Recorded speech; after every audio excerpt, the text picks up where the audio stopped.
My name is Marcella Simoni. I'm here today to present our guest in a Contemporary Jewish Studies series from Israel. This is Professor Guy Ben-Porat from the Political Science Department of Ben-Gurion University of the Negev from Beersheba in Israel. Professor Guy Ben-Porat is a political scientist and has worked extensively on issues of peace building and peacemaking, on the relationship between church and state, and he has published his first two books, in fact, were about these two topics. The first one was published by Syracuse University Press in 2006, and it's entitled Global Liberalism, Local Populism, Peace and Conflict in Israel and Palestine and Northern Ireland.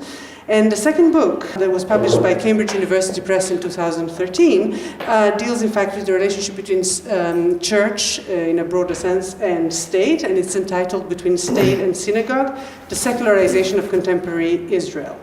Now, the project that he's working on currently talks about, deals with questions of social change, and it's conducted in a comparative perspective, and it focuses on policing and the policing of minorities in particular.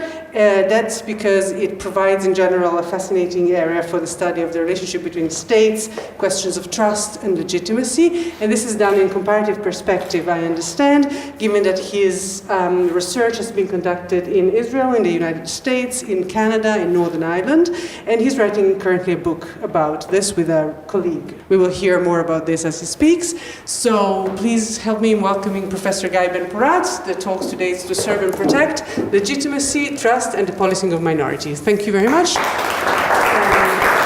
I'm good. Thank you. So I'll try not to bore you too much with theory today, but I do think this topic of police and minorities need to be theorized. And we're seeing this issue arising in different places. We see it in Israel with Ethiopian immigrants and with Arab natives of the state.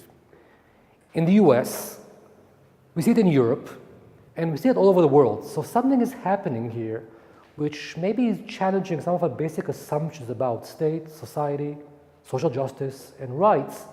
And that's why I think we need here some concept of what's going on. Policing is a very important topic. If you think of the state and its institutions, it's one of the most salient ones that we encounter in our everyday life. So if you're a citizen, policing is something that you are concerned with, that you encounter, and if you're a citizen of a certain skin color or ethnicity, this might be even more important. So we see this all over the world, kind of the same trajectories.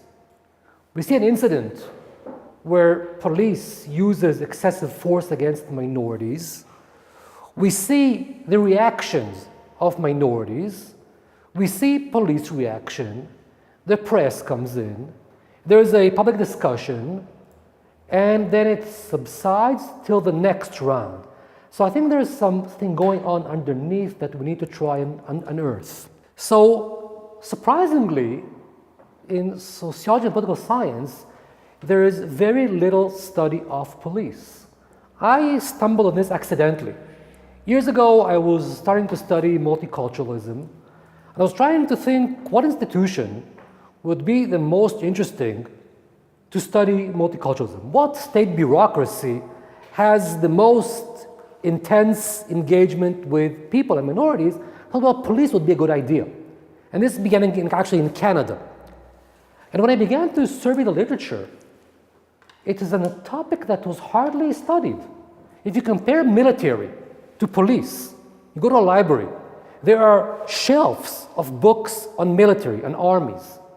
Police, very little, mostly done by criminologists. So something that's been outside of our frame of mind, and I think there's interesting why. And I think things are changing currently. So if you're studying sociology or political science, and you go to your first class, and you begin with what is a state, you go to Weber's classic definition, right? This is kind of obvious. A human community that claims monopoly of the legitimate use of violence. Okay, this is a classic definition. So this refers to police. If you talk about legitimate violence exerted by the state, it is the police. So we have here governance, a state. We have a territory where it's governing. We have legitimacy. Talk about this in a second. And we have a display of sovereignty. When police arrests people, when people command people what to do, this is a very strong display of state sovereignty.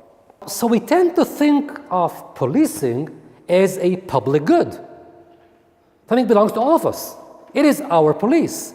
It provides security. It provides order.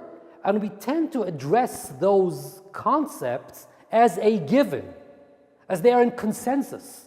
So when we say order and security, we all know what that means. But is it that obvious what this means? Because in practice, and we can see this again all over the world, policing is a controversial topic. The order that it creates and the security that it creates might not be in consensus. When police stops certain people for some reason, this might provide for some security. It might be quite annoying for those who are stopped. So when you say order and security, you should ask yourself, for whom? And what is the price of order and security? And who pays that price? If you're a white, middle-class person, you might have a totally different idea about what security and order means. When this black person is stopped again and again and again, this might not bother you the same way it bothers him or her. So that's where the issues begin to become more controversial. So I think we are in an era where things are changing, not for the better necessarily, but they are changing. I think when we talk about legitimate monopoly, the word legitimate is not that clear. And I'll come to that in a few minutes. If we look at contemporary states all over the world, we have been globalized. And that has many consequences. It's about new threats, so we need order and security. It's about privatization. Some of us are getting better police than others because they can purchase policing, private policing, which is becoming more and more a concern. And we are living in a diverse era. While states claim to be homogeneous, national, where all these things overlap, borders, identities, etc., in this contemporary world, most states are de facto or de jure multicultural, multi-ethnic, multinational. Okay, this has something to do about legitimacy. So one of the questions that have been asked for many years, mostly by criminologists, is why people obey the law.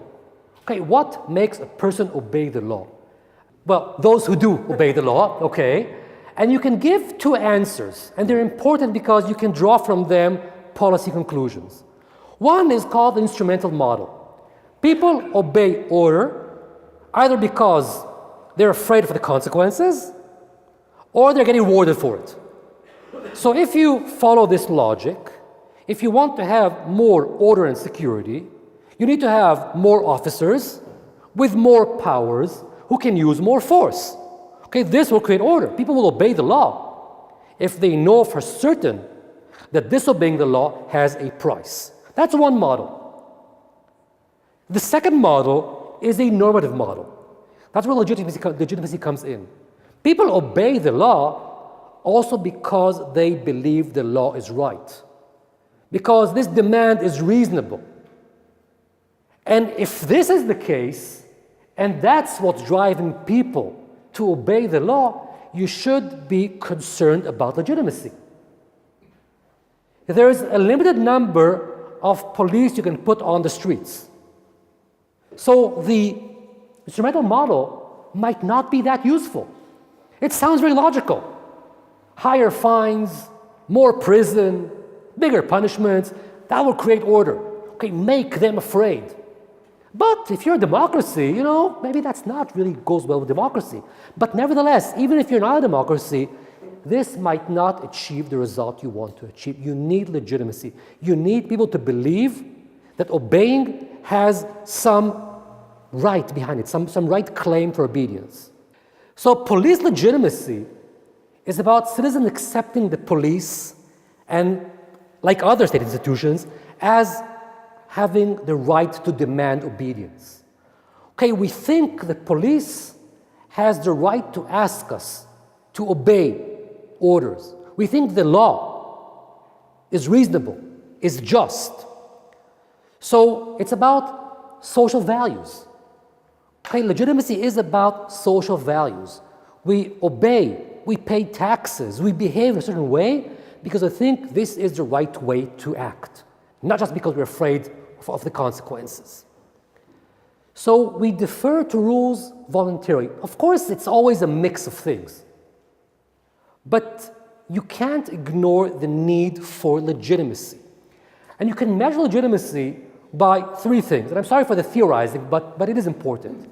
You can measure legitimacy by what's called input.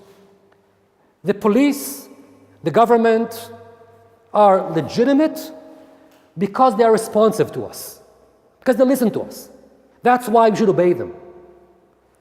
It's also about output, effectiveness. We should obey the police because they're doing a good job. Because at the end of the day, they provide security. It's also about what's called throughput, a process. The police are acting in a way which is just. So these are three ways to measure legitimacy or to create legitimacy. And you can talk about education systems, you can talk about health systems, you can talk about every system that demands from us some sort of obedience/cooperation. We're talking about how to get people to act collectively, to do the right things, to obey laws, to pay taxes. All these require some sort of legitimacy. Trust is more simple than legitimacy. Trust is about the belief that this officer or this police force is acting in good faith. We're asking can we trust this police? When they tell us something, are they telling the truth? Are they honest? So trust is somewhat more simple to evaluate. It's about intentions. Do we believe police has good intentions? Do we believe they are fair? Now, these are perceptions, of course. And when I do this research, and I come to police officers and I show them the results, they're always the same reaction. Well, it's perceptions. People are wrong. They think we are, but they're wrong. We are honest people. So perceptions are something like, well, it's only about belief, but it's not such beliefs. Because if you're a citizen and you believe police is dishonest or unfair, and you encounter an officer, your perceptions are what guides you toward your reaction. So perceptions are very important. If people don't trust police, if people don't see police as legitimate, it's not just perceptions. Perceptions drive actions and reactions. That's why we should really be concerned about the growing number of people who say we don't trust police. That's why it's not just about opinions. It's actually about real life, if you will. So we can measure legitimacy as trust by simple questions. We can ask people in surveys, do you think you should obey the law? And of course, even when it's not worthwhile to do so. Okay, obeying the law when you don't care is easy. It's about obeying the law when there's a cost. So do you think you should obey the law? You think you should pay taxes? You think you should do this and that? Trust is about, do you think police has good intentions? Do you think police are fair? And when we ask this question about legitimacy and trust, in many countries, we find differences between majorities and minorities. Okay, that's my major point for this talk.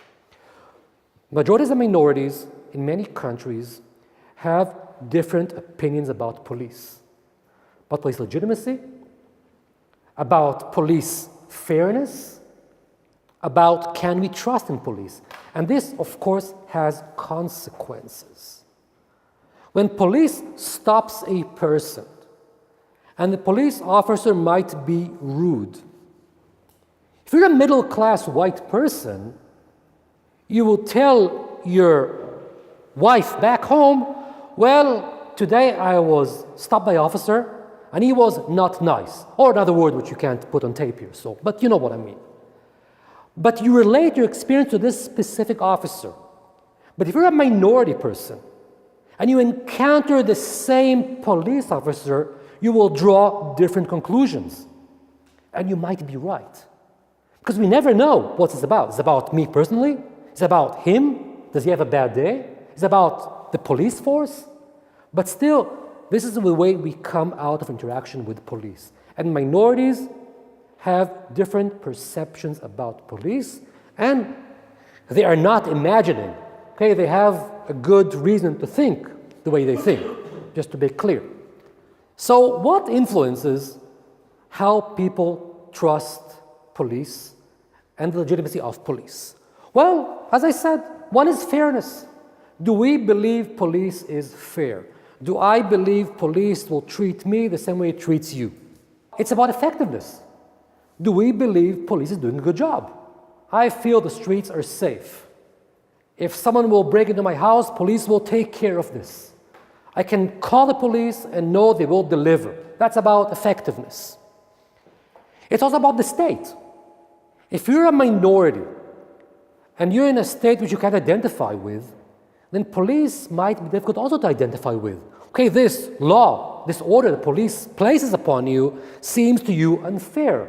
If you're an Arab citizen in Israel and police is involved in house demolitions in the Arab sector, and you think this is unfair and discriminatory, then obviously you can't relate, you can't identify with police. So there's the state issue here. And there's an issue of relative deprivation, which is very important because we tend to compare ourselves to others. Do I think police is doing a good job? Well, yes, but compared to what do I ask that question? And we have a question we ask in surveys. We ask two questions. Do you believe police provides good security in your neighborhood? And then we see kind of an average. People say, well, not really, not happy with the police. But then we ask, how is it compared to other neighborhoods? And then you see the difference between minorities and majorities. Majority would say, police sucks. That's it.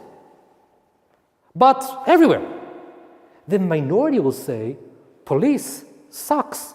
But if I were white in the other neighborhood, I would get a better service. So we compare ourselves to others when we try to ask, is police good, bad, trustworthy, legitimate? Now let's go to minorities. And when we do those surveys, people who study police, when we look at different attributes, gender, age, class, whatever you want to ask, the best predictors of police legitimacy and trust are ethnicity and race. So these are the bigger differences. There are gender differences, class, but race and ethnicity play the strongest role. And we can think of three reasons why minorities have difficulties to trust police. First, alienation. If you're a minority and you feel that you're not part of the state, not respected, not belong here, then police for you is a representation of the state. That's one reason. Marginalization.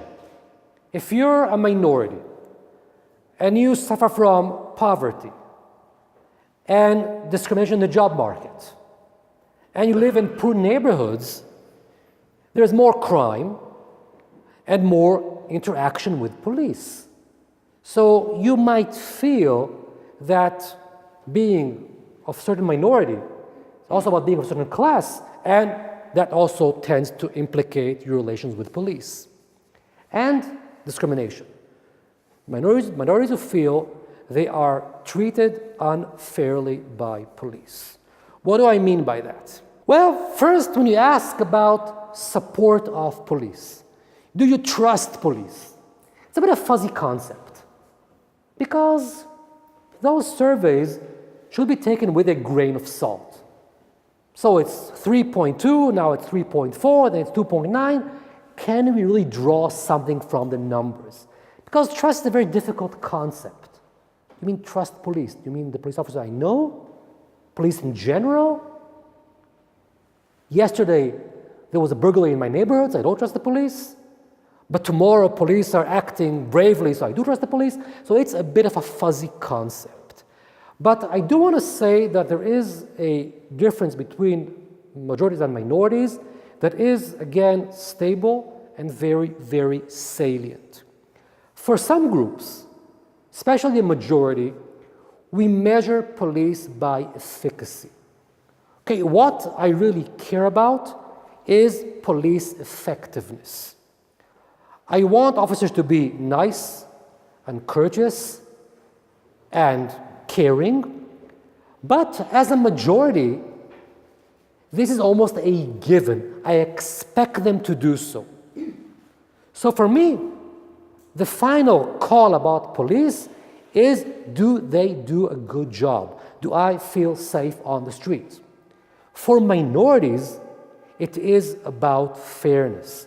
Again, my safety on the street might be on the expense of the people being stopped again and again and again. So minorities might be more concerned with fairness than majorities, and for a good reason. So again, what I want to try and now demonstrate is, first, that measurements often are overlooking the group differences. So when you have a survey that says police is trusted or not trusted more than last year, we need to break it down to look at who is trusting, who is not trusting. When I began this research, that was about 8 years ago, I was calling the Israeli police to try and work with them. Actually, it was the Ministry of Internal Security. And I called their chief scientist. And he answered after a while. He said, well, what's the research about? It's about police trust. I said, well, it's 3.4. I said, what? That's 3.4. We know the answer. We're good. We do a survey. It's 3.4. That was the answer.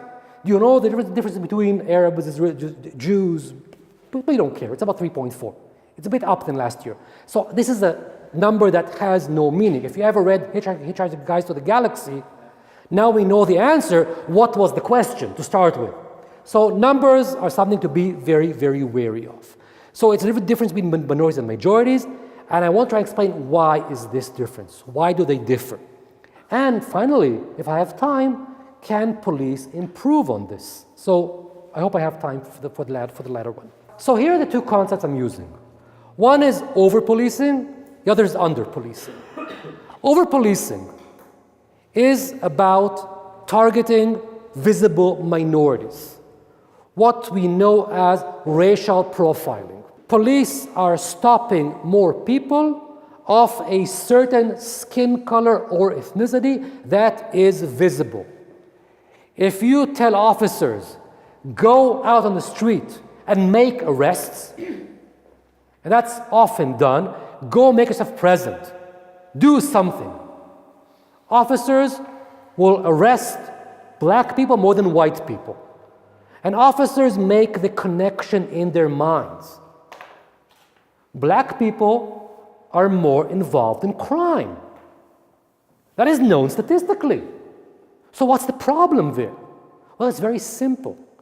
Even if black people are involved 5 times more than white people in crime, and it's nowhere near that, but even if that's true, it still means that the majority of black people stopped are innocent individuals. That's a problem with numbers. Because you might think to yourself, well, it's perfectly logical. But research shows that this random stopping of people of a certain color does not yield results. So it's a false pretension of scientific knowledge that you use in your work. We have this gut feeling as police officers. We know who we are arresting. We can't explain, but I can tell someone when it doesn't work. And of course, it's also excessive use of force. So over-policing is a spectrum. It's about stopping people. It's about using force. Police will use more force against minorities, and I'll come to that later. That's over-policing. Under-policing is about neglect. And then we ask ourselves, where does police perform better? If you make 2 phone calls to police, one from this neighborhood, who is a poor black neighborhood, then from a white rich neighborhood, where will police act more quickly? Don't hold your breath. In the white neighborhood. Now again, you can explain that. If you're an officer, you know who you're working with. If you don't perform well in the middle upper class neighborhood, you will get complaints, you will get letters, you will get harassment as a police officer. In the black neighborhood, these people don't really have time or faith in the police. So you have this kind of vicious cycle where people of certain minorities don't call the police, don't trust the police doesn't serve them, which erodes trust even more, and you get this under-policing. And now here's the irony. Black people in the US or in Israel may suffer from both. In your neighborhood, there's no police. People sell drugs, there's violence. But when you leave your neighborhood, you will meet the police. So under and over policing are what causes people to distrust the police. We don't think police do a good job for us. Now I said, this is often about perceptions. Okay, we don't really know how fast police arrive to other places. I know I was arrested. I don't know who else was arrested. But these perceptions are based on a reality. Okay, they're not dreaming, those people, they're not imagining. So the perceptions, first, are based on reality, and second, recreate that reality. Because once you lose faith in police, then we are in this vicious cycle. So let me talk about the US. This is Bill de Blasio, New York mayor. And he made this incredible statement 2 years ago. He talked about his son. Now, Bill de Blasio, as you see, is white, but he's married to a black woman. So their son is black. And Bill de Blasio was telling the press how he lectures his son when he meets police officers to be very careful. Don't make any movements, be polite, keep your voice down, because a black young man cannot be safe on the street. This is the son of New York mayor, whose father can pull a few strings if he wishes, I can assume. So what does this tell us about other black people in the US? Now, he got a lot of flack for that. The NYPD was threatening to stop working with him. When Bill de Blasio comes to the hospital after 2 officers were killed last year, he is blamed for their death. Police officers, when he comes to the hospital, turn their back to him in a very, very demonstrative way. So this is Bill de Blasio. This is a statement which made a lot of impact, and I think it tells something about the deeper causes of this story. And let me tell you 2 stories. Los Angeles and Baltimore. Let me start with Los Angeles, with the LAPD. The LAPD was a police force that prided itself on being very effective. This was the LAPD. We take no shit from no one, as they say. Sorry for the word, but that's how they say it.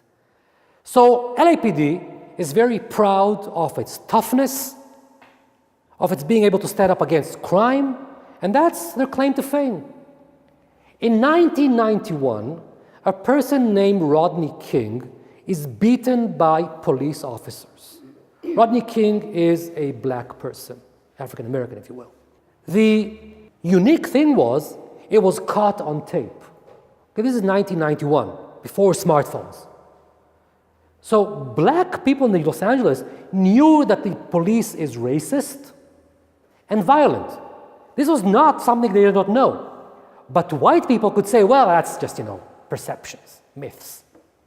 Here you have on tape 10 officers beating a young person, not young, sorry, beating a black man. This created, of course, a big controversy. Officers went on trial and they were released. That's what happened afterwards. These were the riots afterwards. In these riots, 50 people were killed in these riots, damages of millions, and the question was, so the tough LAPD against these riots stood helpless. You had to bring in the National Guard. Then more issues were revealed. Police corruption, police planting evidence. This ended with an Justice Department investigation and the replacement of the police chief. Since then, the LAPD has done a gradual job of reform, which is not bad by my evaluation. But then Baltimore in 2015, Freddie Gray, again a young black man, is dragged into a police car, arrested, and dies inside that police car, which causes riots. And then you ask yourself, well, it's been more than 20 years. What's happening here? And things are not the same. I mean, you'd think they're not the same. There's a black president in the US. You can't use the same words you used 20 years ago. Police has gone through trainings. Police did change their language. But here we have Ferguson, Missouri. We have New York City with a person being choked, with air gunner being choked to death. We have Baltimore. And we have all these riots in the US. We have the Black Lives Matter, who are saying police is racist. And of course, for the majority, it's a hard thing to comprehend. Again, police is about order, security, the state, governance. So if we doubt the police, what are we left with? But then comes an investigation of the Justice Department, which to a large extent tells us that everything that the Black Lives Matter said was true. This report, you can find it online. It's 160 pages. It's worth reading. And what the report is telling us is that police uses excessive force against black people. It's arresting black people on the streets for no reason. Now, I said before about crime and about statistics. Again, beware of statistics. Most black people stopped and arrested are for small offenses. For example, the use of drugs. If the police would raid an American campus where white kids study, I assume, no offense people here, they would find drugs there. So where you want to go and raid has an implication of what you find. So if you're a black person, you'll be profiled. You'll be stopped more. But once you are stopped, you receive a more rough treatment, and you'll be arrested more than white people. So for the same offense, your skin color and your ethnicity matters. So if you read this report, I think it's a very, very chilling report on what police is. Now in the US, as you know, police is a very diverse thing. You have about 2,000 police forces. So you can't talk about police with a big P. But if it's in Ferguson, in New York, in Baltimore, then it might not be coincidental. You might have a bigger problem than just a few cases.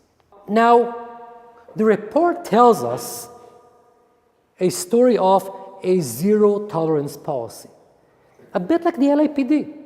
The Baltimore police was about zero tolerance.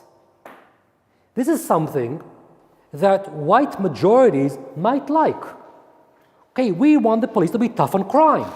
If you know the broken window story, the Giuliani story, the same story. Okay, be tough on crime. Littering, small offenses, be tough. Make our streets safe. So if you're a white person In Baltimore, you might be okay with that, and maybe for a good reason, because you do feel unsafe in the street. So once police have a zero tolerance policy, well, that might be good. But the report tells about two Baltimores. This zero tolerance policy creates two different cities. In white Baltimore, by the way, you can also have wealthy black people in the white area. So white and wealthy would say, you can feel safe. You have police that cares about you. People are asked, are police fair? Yes. Are they courteous? Yes. Are they nice? Yes, of course. In the black Baltimore, it's a whole different story. Police stops more people for no logical reason. These stops are for drivers, what you call driving while black, as they say in the US. So being black is enough to being stopped by another. Now, here's the story. And it took me time as a white person to understand that story. Because again, we all have our experience. But if you're a black person and you're stopped again and again and again, at the 10th time, you might say something to the officer. And now you're in trouble for another misdemeanor. So it's a story that we have to be aware of who is telling the story. So Baltimore police is a different experience for black or for whites. So over and under policing, and the interest, and I want to move into Israel quickly, but the interesting story is that all these policies in the last 5 years were against the official policy. So the chief of police has ordered his officers to stop these things, but they kept doing them. So it's ingrained inside police culture. Because you think, well, if we change the police chief, it's going to be the end of the story. We bring in maybe a black chief officer, maybe a woman, maybe a person from academia, but that might not be enough. If it's ingrained inside police culture, it's very difficult to change. Because again, police is a bureaucracy that has a lot of discretion. Okay, if you're in any other, if you're education, if you're in health, you are monitored by your peers all the time.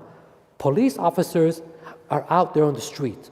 One or two officers and the people. It's their story and their story. And we'd like to believe the officers because they represent law and order. But that's a very large discretion. So if police culture is racist or racially motivated, you could say, then there is a problem with policing. Now, let me go to Israel. I do have to talk about where I come from and not to talk about the others. Israeli police, unlike American police, is one unit. You have one police, Israeli police, and it gets a lot of credit and flack for dealing a lot with security. So for an Israeli, police officers are the ones that will rescue you in a terrorist attack, are the ones that their ratings will go high, usually in periods of security distress. Police then will have more trust because then they do a job which seems to citizens as protecting their lives. So it goes up and down, the evaluation of police. But we do see a decline of trust in police in the past years. People, in general, find police ineffective. So if you ask Israelis across ethnicities, across everything, do you think they're doing a good job? The answer would be, not really. We feel crime is going up. By the way, it's not. Same in the US. Donald Trump said, crime has skyrocketed. Crime has not gone up, neither here, neither there. But that's the way people think of police and crime rates. But when you ask minorities specific questions, you begin to see the difference. And I want to talk about two minorities, Ethiopian and Arab citizens. Let me begin with the Ethiopians. The person you see here, his name is Damas Pikada. He's a young Ethiopian soldier who was stopped by police officers and was beaten by them. It was an argument, an altercation between him and them, and again caught on tape where officers were beating this young soldier. Again, it's about how you analyze this. If you're a non-Ethiopian, you think, well, it's an incident. If these are bad officers, or the officer had a bad day, maybe he was doing something that caused it. But if you're Ethiopian, you said this is something that's happening all the time to us. It's not incidental. It's our everyday life. So he met with the prime minister, who shook his hand, and of course, but Ethiopians took to the streets. Took to the streets, demonstrating against what they call ongoing, everyday police discrimination. And if you read their stories and the words they use, they echo what African Americans say in Baltimore or in Ferguson. So skin color has a significance also in Israel. So if you are of a certain skin color, then you are visible and you are profiled, and you're also more susceptible to suffer police violence. Now, there's another story with the Ethiopians. When we interview them, that's what we do in our research, a line comes up all the time, and I think it's unique to Israel. I'm not sure the same in the US. It's about weakness. So we hear these young Ethiopians are saying, well, if I get arrested by police, nobody will come and speak for me. If a white kid gets arrested, his mother will be there the next hour and raise hell. For us, nobody speaks. So from their perception, they suffer violence because they are weak. Because police can be violent against them, knowing that the repercussions will be much smaller. I always ask my students, take me for example, what is the chance that I will suffer police violence? It's not zero, but it's quite small.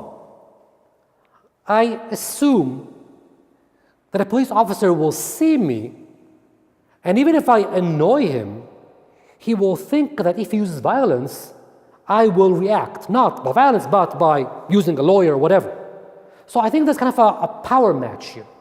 But once police is prejudiced to stop certain people, and also is certain those people are weak, and this could be in their subconscious, right? It doesn't have to be, this calculation, let's hit him because, but it's just there.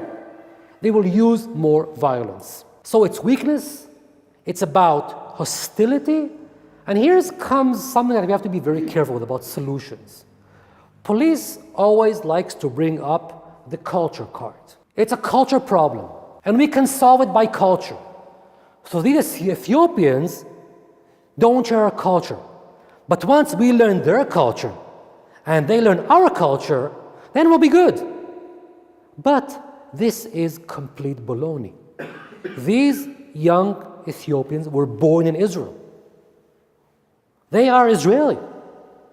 And when you bring this culture card to them, they get very annoyed, and for good reason. After this violence, they put up a state commission to investigate the discrimination against Ethiopians in Israel. And I sat on this commission as an expert, whatever. And the police brought in a report. And I read the police report. It's about 30 pages. It's about the summer event. And the first 4 pages begin with anthropology about the Ethiopians, where they come from, and their difficulties, and their culture, etc. And I asked people in the room, do you think sometimes something is wrong here? People say, what's wrong here? I said, you don't see anything wrong. I said, what's wrong? Well, here's what's wrong here. What we have is a police that in the last 2 years, about 6 chief officers had to resign because of sexual assaults problems. Others had to resign because of corruption problems. Police officers were beating Ethiopian young people. And you begin the report with the Ethiopians, with their culture, not with police culture. So it's a way of shifting kind of the focus. So we can talk about their culture, not about our own culture. and for police to look at their own culture. Is there something within our culture that's the problem? Not with their culture. Something police has a very difficult time of comprehending, or willing at least to take into consideration. Arab citizens. They make about 20% of Israeli population. They are discriminated against in various ways, and police, of course, will exemplify some of those discriminations. That's the year 2000. In the year 2000, demonstrations of Arab Israelis, Arab citizens of Israel, against what's going on in the territories escalate. And it ends with the police shooting down 13 citizens.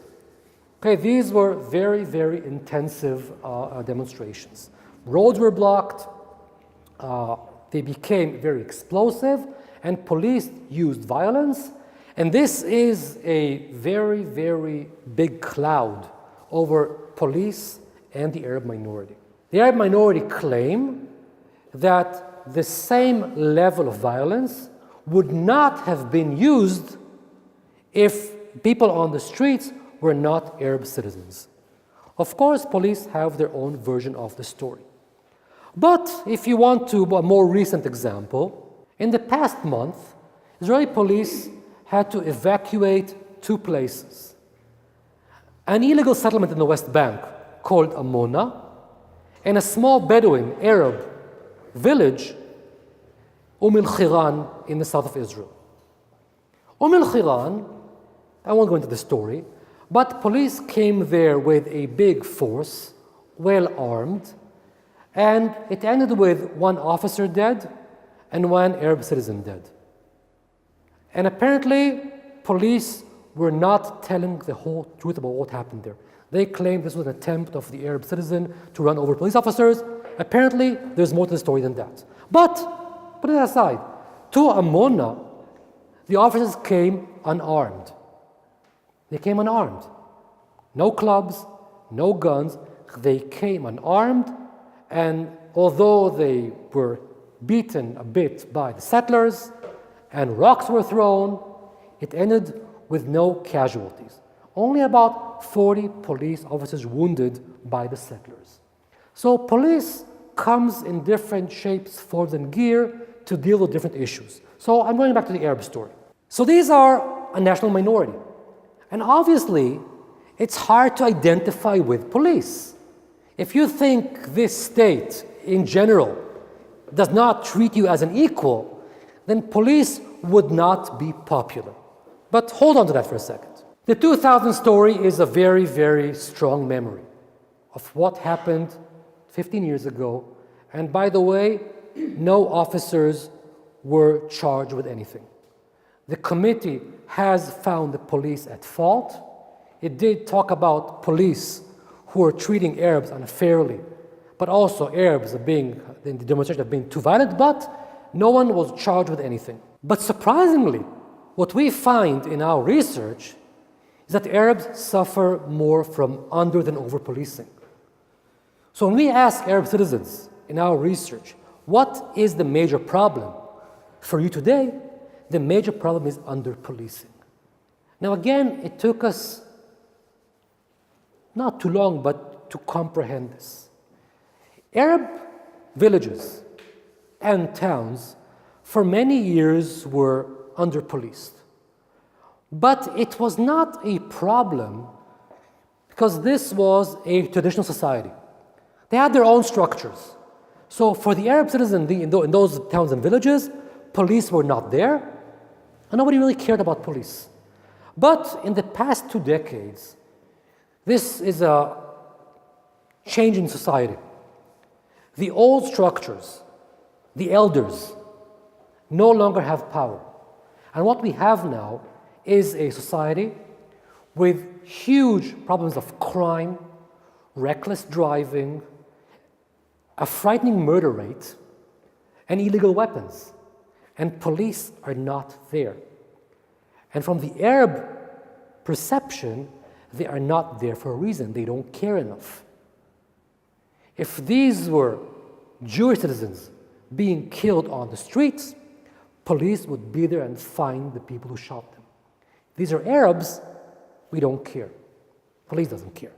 Now, it's a more complex story than that, because you also have to listen to police.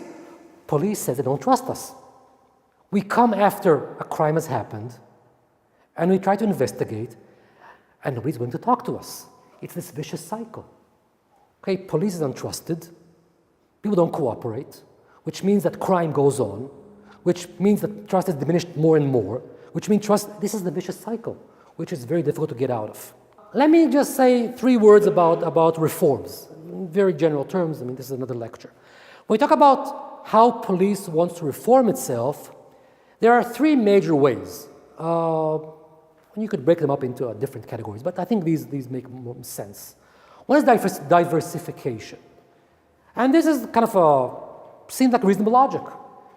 If police will be more diversified, we have more black officers, Arab officers, Ethiopian officers, women officers, then police would be more fair, more caring, more sensitive.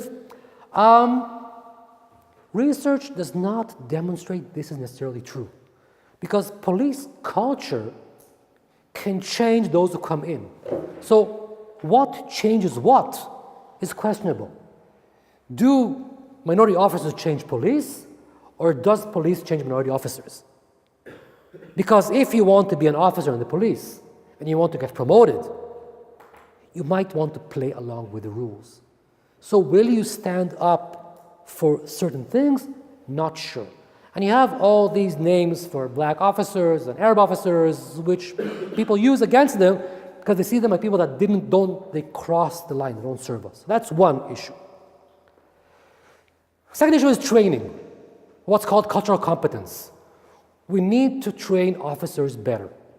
We need to put more effort in training, which is true, because if you think of it, policing has become a more complex job in this world.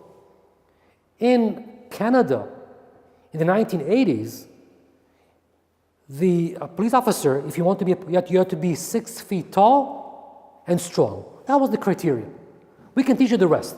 And the reality, you want to have presence. You have to have an officer who is there, who can show some deterrence, and who can do a good job.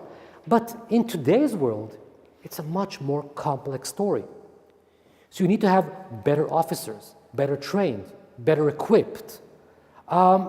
But training, again, if you don't put all your eggs in that basket. Because again, training, there is the academy and there's the streets. And research shows again that many times if police resist changes, then those young officers who came from the academy with all these ideas about justice and equality will be taught on the streets how real life is. So this is the academy, now you're on the streets, now you do as we do. So training is important. Again, don't put all the eggs in that basket. The major issue, I think, is about voice or oversight. It's about the idea that we, as the people, need to have an oversight over police. Where police operates as a semi-military unit, away from the public eye, and there's no scrutiny of what it does, and there's no accountability, that's where we got all these problems. And I think as a public, in all its diversity, we must demand that police be accountable and that we do get the information. And police will resist that. They will say, well, it's a professional job. You don't know the details. But unless we are able to monitor police, to know what Ethiopians are experiencing in Israel, what happened in Ferguson, Missouri. And in that case, I think that the Baltimore report is important because it's there for us to read. And we know what to demand. And it's a very, very thorough report. We don't have that level in Israel yet. I hope we will someday. So I think voice and oversight might be the most important issue for police reform, because all the rest can be under the carpet. You can bring in officers of all color, be the same police. You can do the training, won't change. If we don't have oversight, then we might be in an ongoing losing battle of having a police which is responsive and is accountable to the public. So in conclusions, I will say that these are challenges that we see everywhere. I think police all over the world has to reform or rebuild. My next project, hopefully I'll get to it sometime, is how states after conflict rebuild their police. Northern Ireland is a great example. Northern Ireland, after the peace agreement, has rebuilt its police, with a new name even. So you want to create a police now in Northern Ireland, which Catholics could identify with and trust. That's a rebuilding of police. We need to be wary of those big statistics about general trust of police. We need to be very, very careful to learn who trusts, who doesn't trust, and why they don't trust. There's a reason for that. Police legitimacy is important. Effectiveness is part of that, but you can't rely only on effectiveness. If police will simply stop more people, use more force, that will not necessarily do the job. And police reform is somewhere to get out of this vicious cycle. And police will resist reform, like every organization, but they have more power. And this goes back to what I said before. Unless there's accountability, unless there's a public voice and oversight, then these reforms are doomed to fail. Thank you.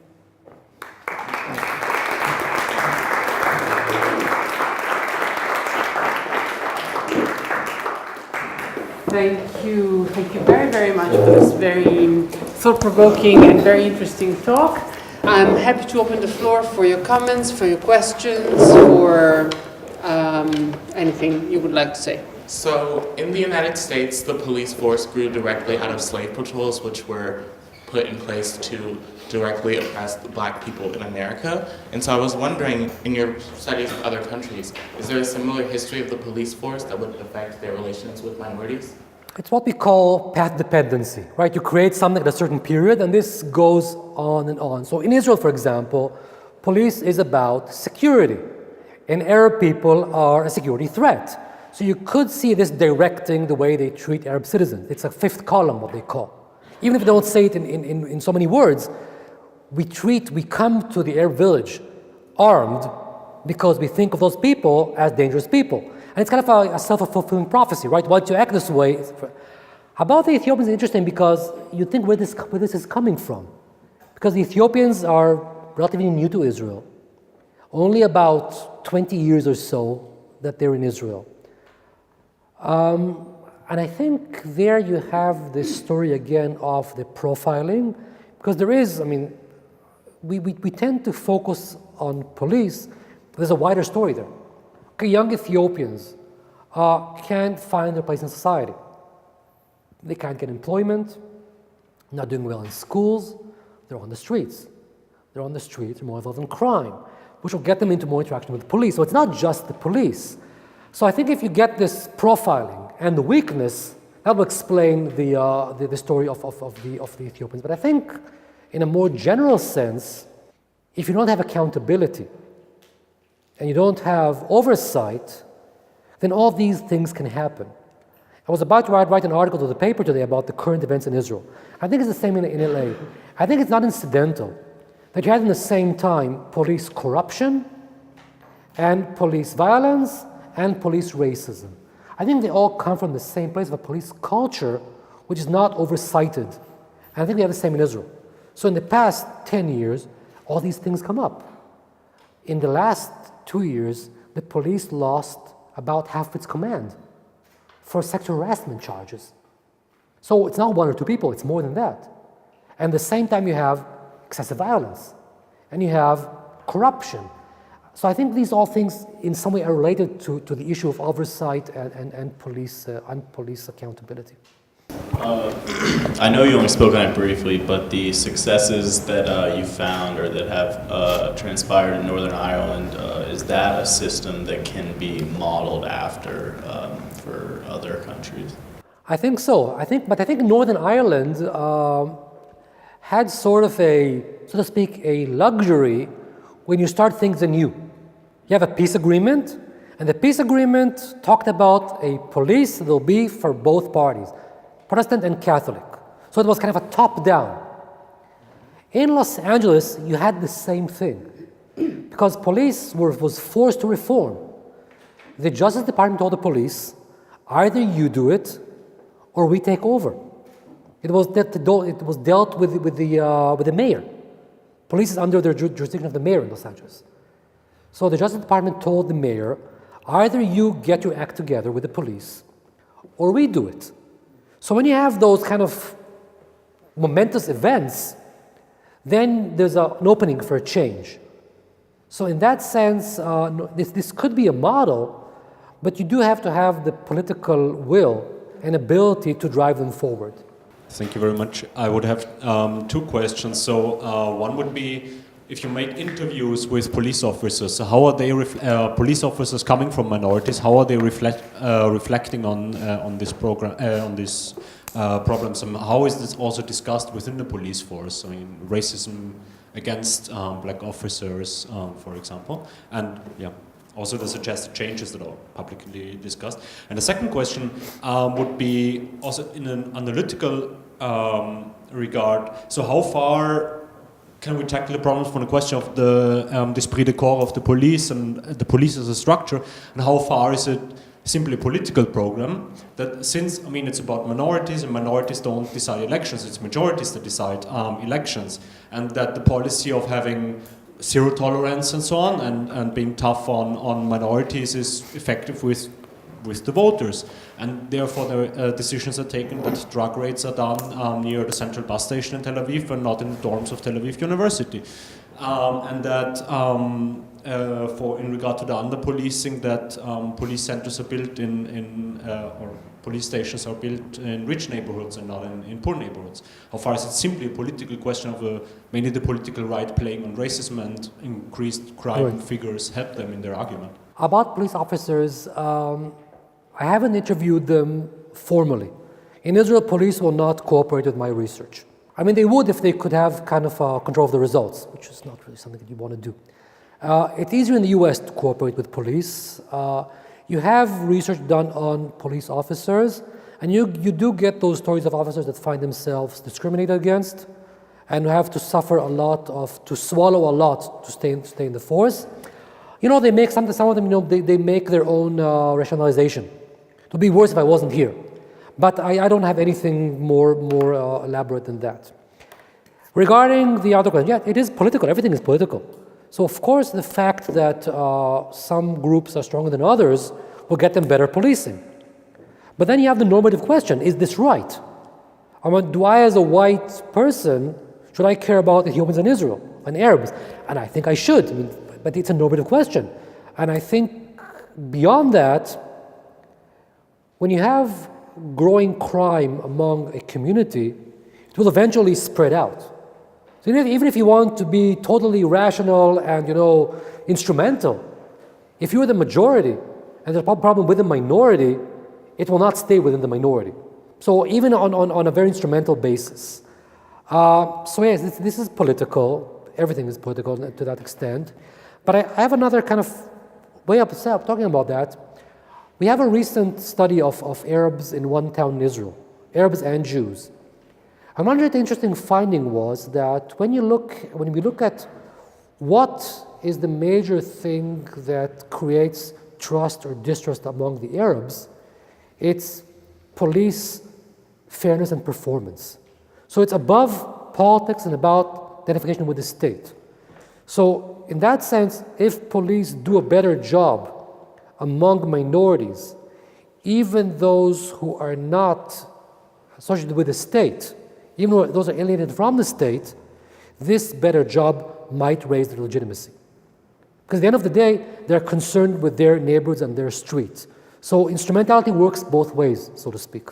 I did part of my PhD research in the Negev and about the Bedouins, and I was in the Negev a few months ago, and I was thinking about Rahat, and I was wondering, it'd be an interesting case. I was wondering if you studied it or if you have more information about it, because while I was there, they told me that they actually started to have local people working with the police because they didn't have the cultural knowledge to work in this place, which is quite particular, where there is also still the Bedouin customs and the elder and the tribe also power, and so it was very difficult for the police to work. They didn't really go to some neighborhoods, and they told me they started to work with local people who can act as broker with the. Right. So I live right across from Rahat. I mean, Rahat is like is where I go sometimes to do my shopping, and so I know Rahat. Israeli police has began to make efforts in recent years to increase its presence in Arab cities and towns. Too slow, a bit reluctantly, and because of other issues, it still doesn't create the trust necessary. Rahat is relatively successful compared to other cities in the Negev. I mean, everything is comparable. About culture, yes and no, and I'll say why yes and no. There is particularities that you need to learn about Arab culture and Bedouin culture and specificity. But the elders are completely out of the picture these days in Rahat. The young people in Rahat do not obey their elders. It's a very good photo op for the police. You know, the police officers with the elders with their traditional garb, it looks really good in the picture. But in terms of can the elders order the young ones to do what they do? Nothing. No, sorry, I was wondering if this case of police with a double force, let's say, with the Israeli police working with a specific group, is this something you said it because that could be also an interesting. Yes, I think it's an important local initiative, and I'm not sure about the results yet. The Bedouin society is a society in disarray. I mean, it's not just a police problem. Again, you have a society that is modernizing, with huge problems of identity and of rules. For example, I mean, I've lived in Negev for many years. You see, in recent years, in the gas station where I live, young Bedouins coming to buy alcohol. You didn't see that years ago. You know, they don't drink alcohol, Muslims. You see them buying alcohol. I'm talking about not red wine for dinner. I'm talking about cheap vodka to get drunk on. And then they drive. So the number of car accidents, of reckless driving, the number of illegal weapons in these villages, the issue of polygamy, which is growing exponentially. These are all issues that police are not at fault, but they do present a challenge for police. So yes, this working from below is very important. The problem is that all these incidents from above sometimes destroy this was last year. I gave a talk to police officers of the Negev, and the day after, there was an incident in Rahat where they shot 2 people. So you have a story like this, and all these efforts are out of the window. So it's a very tough, it's a very difficult story. My point is not to emphasize police as, shall we say, an organization away from the state. Let's see that for a moment, police as part of the state. Now, the point is, what is the attitude of people to the state and then police? Now, why am I pointing this out? Different nations, we see this in history, have a completely different attitude towards their own state. After the Second World War, various studies, also in the United States, were done about the attitude of people in Japan towards their own state. The idea that the emperor was father, he was right. So you don't ask, say with Hitler in Germany, you don't ask about the police. You don't ask, because there's somebody who decides for you, the father figure who knows. You gave examples of the democratic countries. Now, I think that there is an important part of the attitude also towards police, education, tradition, and then I would like to ask you, Professor Ben-Porat, what do you think about the role of tradition and of education, school, at home, German children, Japanese children, were taught to obey. First you obey, then you think, and perhaps you don't think. And this comes also to police. Even in our democratic countries, there is a certain use by politicians of a sense of, shall we say, uneasiness of minorities towards the state. They think that they are discriminated. This is in Israel against the Sfaradim. This is in Italy, the South. The South is considered not important for the state, which is not true. They've had a lot of money, many ways of trying, at least, to solve their problems. Not enough, certainly not enough. But democracy permits this too. So there is another way of looking at the police, and they are not minorities, they are part of the nation. I wanted only to remind you, a few days ago, there's a very interesting public opinion poll, the attitude to democracy. And 82% in Italy, democratic Italy, said they wanted to have a strong man to lead the country. What is a strong man? I don't exactly know, because you can vary. But it is very worrying, I think. And there the police comes again, because a strong man needs a strong police. Thank you for a very engaging lecture. And you mentioned the criteria adopted by Canada for hiring the policemen. Some weeks ago, 2 Italian policemen arrested, shot dead a terrorist, Middle Eastern terrorist, who carried out an attack in Berlin. And Germany wanted to give an award to these Italian policemen till they found out that on their social media profile, these Italian policemen, had images of Mussolini, and they were fascist.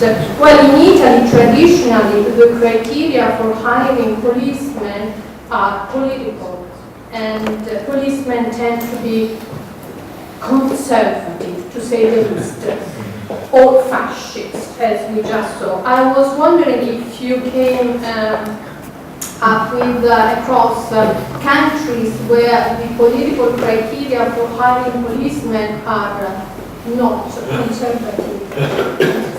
My question is related to the Israeli case, and it has already been mentioned before, the Mizrahim, so the Israelis of Middle Eastern and North African Jewish origin.